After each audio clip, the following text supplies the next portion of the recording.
In this module, we will learn about HTTP verbs like get, post, put, and delete with example.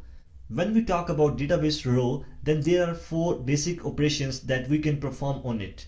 And that is create a row, read a row, update the row, and delete the row. In the environment of ASP.NET Core Web API, these four actions correspond to get, post, put, and delete. Now let's understand how to create a RESTful Web API. Alright, in this project, I'm going to create some classes. So for this purpose, first I'm going to add a model folder in our project. So let's create a models folder, and right after that, I'm going to place a class in this models folder.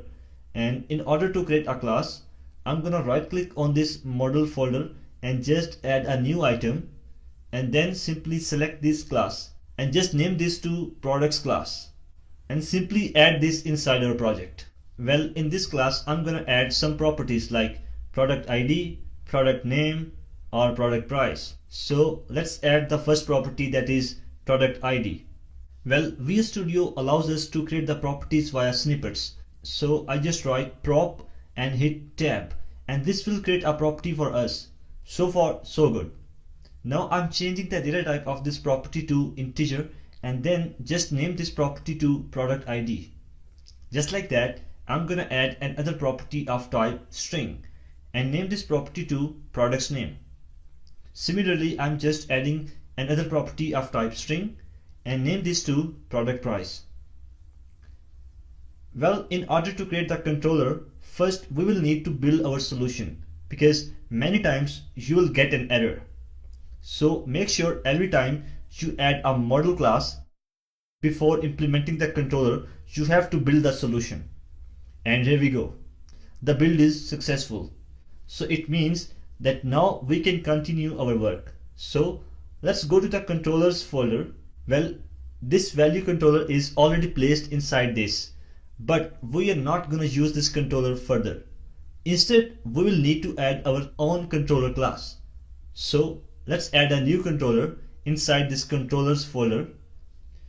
Well, you'll see some built-in templates for this controller, but this time I'm gonna add the empty controller so that we can pick all the new concepts easily. So let's select this empty controller and then add this, and you have been asked to name this controller. Well, let's name this to products controller, and that's the naming convention. Your controller name must ends with keyword controller. So let's add this, and here we go. Our controller class has been added in our project. Inside this controller, you will see attribute on top of this controller. And the purpose of this attribute is that it will provide the response in JSON as well as accept the JSON. Well, JSON or JavaScript object notation is a lightweight data interchange format. It is easy for humans to read and write. And whenever we want to communicate with our web API, we will use the JSON. And this other attribute is the route. And the purpose of this attribute is to define the route of this controller. So for example, in the previous module, we have used the values controller, but wait, if you want to call this products controller, then you will have to append this route in the URL. So in our case, this localhost is the application URL, and when we want to call this controller, then our URL becomes this one. Now let's revise the previous concepts that we have explored in the previous module, and that is HTTP verbs. Well, now we are going to implement the HTTP verbs in this controller class. But before this, let's create a list of products and just initialize this. And then inside this list, let's add a new object of product class, and let's set some static values for these properties. At the moment, I'm going to use the static data here, but as we will move forward in this course, we will get the values from the database. But for now, I'm using some static data here. Alright, you know that when we want to retrieve the data in our web API, then we have to use the get method. So let's create a get method here and just change the return type of this method to IEnumerable, because this method will return the list of products. So that's why I have changed the return type of this method to IEnumerable. And then simply return this products list. and here we go. Well, before moving forward, let's run this application. Now in the web browser, you will get these values from the values controller, but we are interested in this products controller. So let's append the products controller and hit enter. And this time you will get a list of products that comes from the products controller class. Well, that's good. Now jump back to the Visual Studio and let's try to add other methods. Well, this time I'm gonna add a post method. So let's create a post method inside this controller. And this time I'm gonna pass the products object in this post method. Well, post means to save or insert the data. Well, in order to save the data, this function don't need to return anything. So that's why I have used the return type of this function to void. And now we are going to add this product inside our products list. So I'm going to call the helper method of this products list, and that is add, and just pass this object here. Also make sure to create this product list to static so that we can share a single copy of this list throughout the controller class. Now the question is how to pass the data to this products object. Well, that's really crazy because in the previous attempt we have called the API/products and we got these products from this list in the JSON format. But this time, instead of getting the products from this list, we have to provide the products. But now the question is from where we are going to add the products, because in the web browser it's not quite easily possible. So let's open the Postman. Well, in the Postman I'm gonna provide the following URL, and because it's a post request, so let's change the HTTP verb to post, and then just select this body tab, select this raw option, and because we are going to pass the data in JSON format, so let's select the application/JSON. Now the interesting thing is that how is it possible to get the data from this body?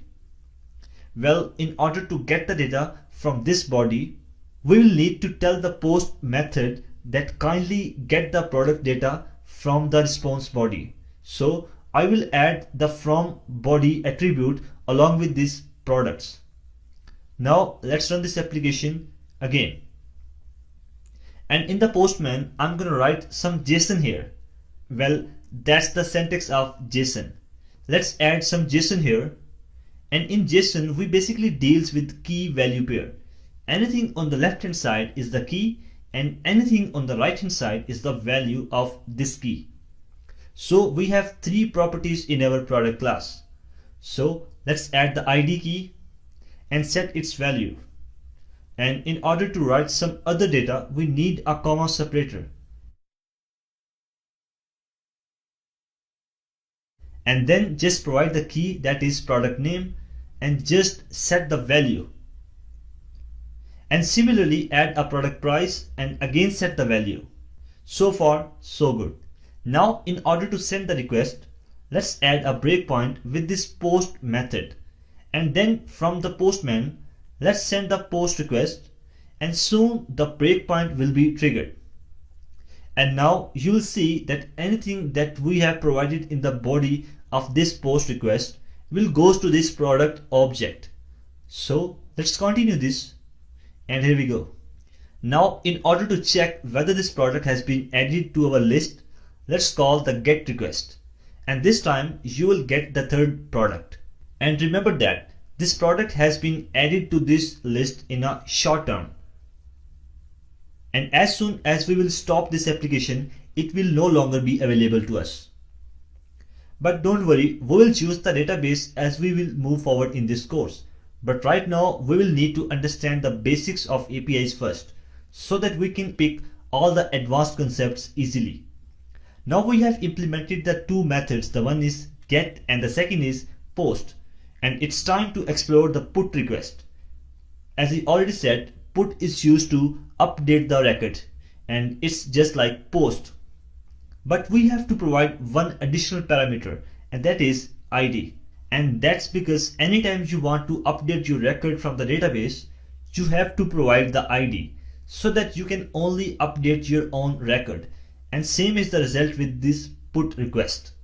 So in order to put or update the data, we will get the specific index of this product list and just pass the ID and assign this products object to that particular index of this list. For better understanding, let's run this application. And inside the Postman, I'm going to change the HTTP verb to put. And then along with this URL, we have to provide the ID. And let's try to send this put request. And as soon as you send the request, this breakpoint will be triggered. And you will see all the data associated with this put request. So let's continue our request, and here we go. For the sake of clarity, let's call the get request. And here we go. And this time you'll see at this particular index our product has been changed. But as I already said, it's only available as soon as you are running this application. Once you stop this application, it will no longer be available. Now let's go ahead with our last request, and that is delete request.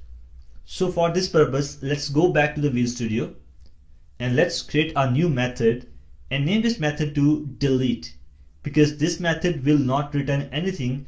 So I'm going to set the return type of this method to void, and this delete method will only accept one parameter, and that is ID. And when we provide the ID along with this request, then it simply delete the record against this ID. So in order to remove the product, let's call the helper method, and that is remove at. And this method will accept this ID and will delete the product against that particular ID. So let's run this application, and here we go. Now this time I'm going to use the delete method. So let's call the delete method here, and the product has been deleted. But for the sake of clarity, let's call the get request, and here we go. And you will see that instead of two products, we only have one product, and the other has been deleted. But as I already said, the scope of this deletion is only available as soon as we remain active in this application. And if we stop this application and again run this application, then you will see that this product again appears. Don't worry, we will move forward and we will handle this via database. But for now, we have covered this module, and now we have a good idea of HTTP verbs. So see you in the next module.